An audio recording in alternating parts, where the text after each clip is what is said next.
ఇది ఒక భక్తుడి కథ. ఒక భక్తుడు మహాశివుని విగ్రహం ముందు ఈ విధంగా వేడుకున్నాడు. మహాదేవా, ఈరోజు నువ్వు నన్ను కరుణించాలి, నాతో మాట్లాడాలి. లేదంటే నేను ఈ కత్తితో ఆత్మహత్య చేసుకుంటాను. నా తలని నేనే తెగ నరుక్కుంటాను అంటూ తన బాధని ఆ మహాదేవునితో చెప్పాడు. అప్పుడు అనుకోకుండా ఆ మహాదేవుని విగ్రహంలో నుంచి కొన్ని మాటలు వినపడ్డాయి. నాయనా, నీ భక్తికి మెచ్చాను, నీకు ఏం కావాలో కోరుకో. అప్పుడు ఆ భక్తుడు ఈ విధంగా అడిగాడు. ఓ మహాదేవా, నాకు గాలిలో తేలేటువంటి లోకాలని చూడాలనుంది. వెంటనే ఆ మహాదేవుని విగ్రహంలో నుంచి ఈ విధంగా మాటలు వినపడ్డాయి.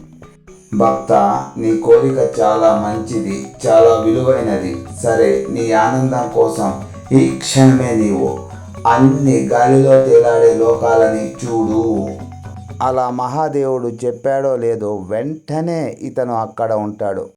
అక్కడ ఉన్న ఆ అద్భుతమైన దృశ్యాలను చూస్తూ తన మనసులో ఈ విధంగా అనుకుంటూ ఉంటాడు.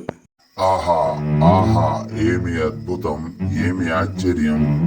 అసలు గాలిలో తేలాడుతున్నటువంటి ఒక జీవి ఎంత అద్భుతంగా ఉంది! ఆహా, ఈ కొండ ఎంత పెద్దగా ఉంది! ఆహా ఆహా ఆహా, ఇది ఏమి అద్భుతం, ఇది ఏమి అద్భుతం! ఈ జలపాతంలోని నీళ్ళన్నీ కింద భూమి మీద పడుతున్నాయా?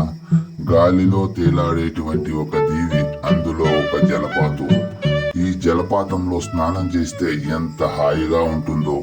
ఆహా, ఎంత అద్భుతంగా ఉంది ఈ జలపాతం! ఆహా ఆహా, ఇదేమి వింత, ఇదేమి వింత! ఎలా నిర్మించారు, ఎలా నిర్మించారు ఈ భవనాన్ని? గాలిలో నిర్మించినటువంటి భవనం ఇది చాలా అద్భుతం.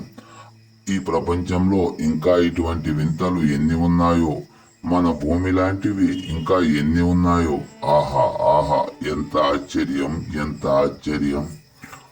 ఓహో ఓహో ఓహో, ఇది ఏమి అద్భుతం, ఇది ఏమి అద్భుతం! ఆహా ఆహా ఆహా ఆహా, ఒక చెట్టు పైన ఏకంగా ఒక గ్రామమే ఉన్నట్లు ఉన్నదే!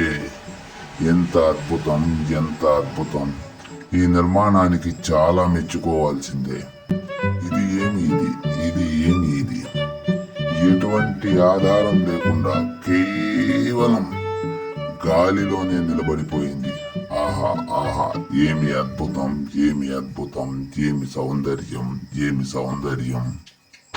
ఇలా తనలో తాను ఆనందపడుతూ అన్ని లోకాలని చూస్తూ మహాదేవునికి ఒక్కసారి తన మనసులో కృతజ్ఞతలు తెలుపుకున్నాడు. ఇది మిత్రులారా ఇవాల్టి విషయం.